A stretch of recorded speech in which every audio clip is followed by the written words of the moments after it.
Thank you so much for coming tonight, Marta. I'm really interested to hear about all the issues and problems and litigations that possibly could occur with around FinTech and particularly the cryptocurrencies. I gather you're interested in that personally, like I am myself, and I wondered what led you into that. Well, thank you again so much for having me. So I am an intellectual property attorney at Ropes and Gray, and I actually wrote a paper for the Electronic Frontier Foundation Oh, yeah, I know a called few people there. Yes, called Hacking the Patent System. And that paper is about how companies can prevent patents from getting in the way of innovation. And whenever you see a new technology, a nascent technology like blockchain, there's always a concern that there's going to be a patent on a fundamental building block of that technology, and that's going to really tie up the ecosystem and lead to a lot of litigation down the line. For example, we see a lot of patents from the mid 90s on like sending data over a network, right? And you can imagine the implications of that down the road.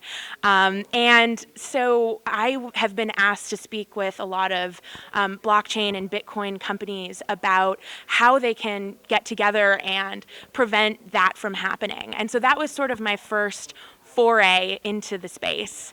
And then I also became personally interested in the implications of blockchain technology for crowdsourcing and smart contracts, how they can actually provide incentives for crowdsourced projects. I'm personally very interested in crowdsourcing. I crowdsourced my graduation speech in law school, and it's been a thing that I have studied and followed very closely. So I'm very excited about the implications of blockchain for crowdsourcing technology. Fantastic. And tell me, what do you think is your prediction for cryptocurrencies? Where are they going to head?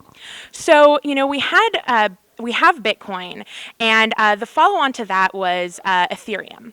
And Ethereum is very exciting because it allows for these things called smart contracts. And these are sort of self-executing contracts where you can actually, program a contract to execute itself. And that has exciting implications for sort of traditional contracts. You don't need an escrow agent, for example. But it also opens up this huge new world of micro contracts and contracts that can occur, instantly in very small ways.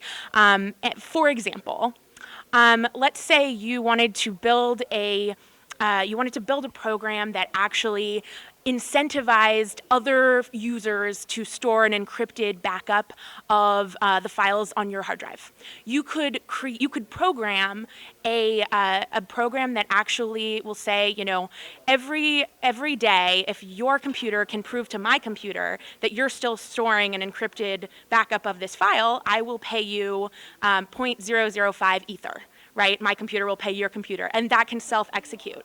And so you have this ability with things like Ethereum to actually create contracts that execute themselves. And as a result, you can actually potentially build incentives, financial incentives into, for example, crowdsourced projects that previously people just did, or peer-to-peer networks just did, for free.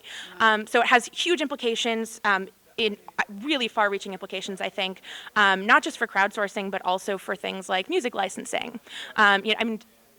Really, you name it, and I think an industry can be revolutionized by this. Really, really. Thank you so much. You've educated me. I'm really impressed, and I'm really looking forward to your input tonight on the panel. Thank you. No, thank you so much. I'm so excited.